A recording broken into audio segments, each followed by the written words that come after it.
Go back to the biggest news of the day, though, around the world, indeed. Donald Trump and Melania Trump have both tested positive for coronavirus. They're now quarantining together, as Donald Trump has stressed. Lucky old Melania, in the White House after an aide, Hope Hicks, tested positive after travelling on Air Force One. No masks for any of them travelling to Ohio for that presidential debate. Let's talk to Erich McElroy, who's an American comedian. Now, Brit here, you'll know him well here, of regular on the show. Good morning to you, Eric. Good morning. This is extraordinarily big news this morning. The man who said this was all a hoax, who we know now from the interviews that he did with Bob Woodward that he was deliberately playing down the threat of this virus. He, at the age of 74, has now contracted the virus.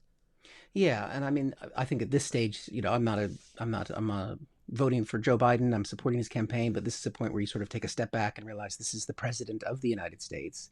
And whenever that person's health is at risk, that jeopardizes the entire, the country, puts us at risk. And so you want to wish him well. You want to wish Melania well. It does it's the ultimate, what they call the October surprise, which is a surprise element that happens in the U.S. election, and we're getting it on the 2nd of October this year. I mean, what this does for the campaign, is there going to be a second debate? If he were to fall more ill, the ballots are printed. People are already voting for him. And some of the state legislatures, because it's a state level, the issue of voting in America, have no provision for what happens if a candidate is removed from the ballot. Well, indeed, and we've seen cases of local elections where someone who's already died wins the election. They actually vote for the person who they know who's dead, which is very, very bizarre. But this is it. The next presidential debate, we've got a vice presidential debate next week, but the next presidential debate, the second of the three, is on the 15th of October.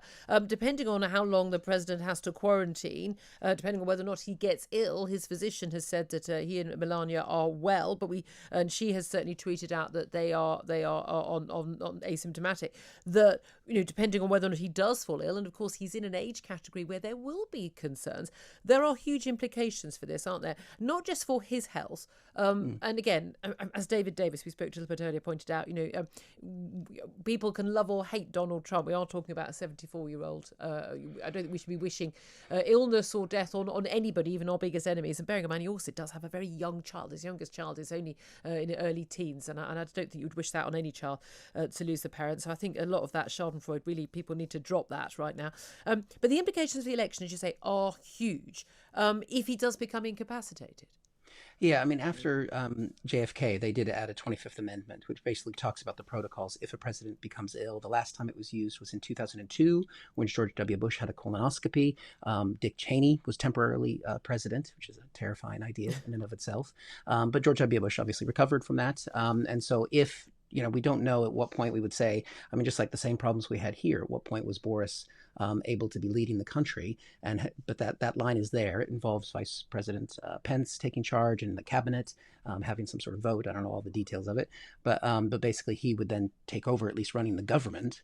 But then we still have the election coming, which is, it's just over a month away. And what happens with that if both campaigns take a pause, because it could, look in poor taste for Biden to keep campaigning at this stage. Even having the vice presidential debate maybe could be in question, because if the president is ill, what do they do? Well, indeed, and especially if again, Mike Pence has been in contact. Let's have a little listen to something that Donald Trump had to say when he was on the stage in Ohio for that first presidential debate against Joe Biden. And he was asked about wearing masks, which is something, of course, he mocked for a very long time, refused to wear one for many, many, many weeks when many other public figures were wearing theirs. Here's what he had to say. I don't wear masks like him. Every time you see him, he's got a mask. He could be speaking 200 feet away from it. He shows up with the biggest mask I've ever seen.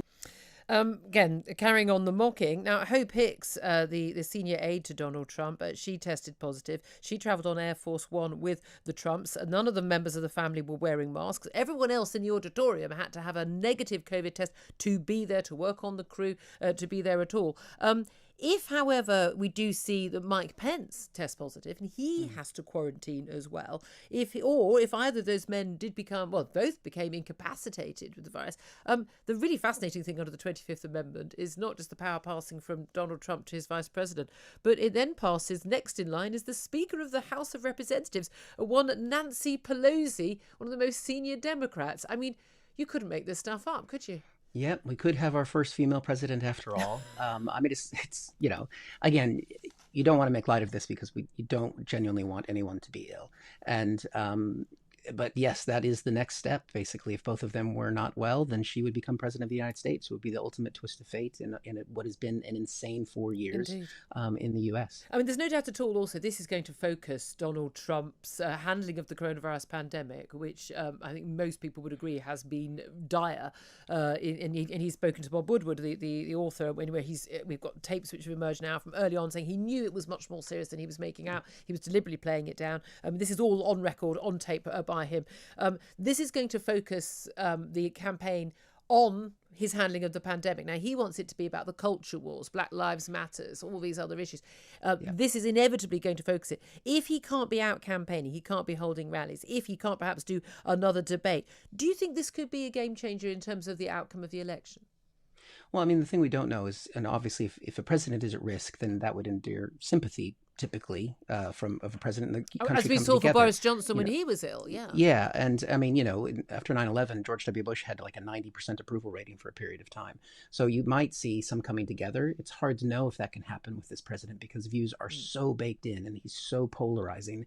I don't know if people will even have the typical sympathy, partly because he's put himself out there and said, he has from the beginning essentially downplayed this. He said the words, "I want to downplay this." But he's shown that the will to downplay something, the virus wasn't listening, and it's never been listening, and that's why it's been so catastrophic throughout the United States. Erich McElroy, thank you very much indeed for joining us. We'll get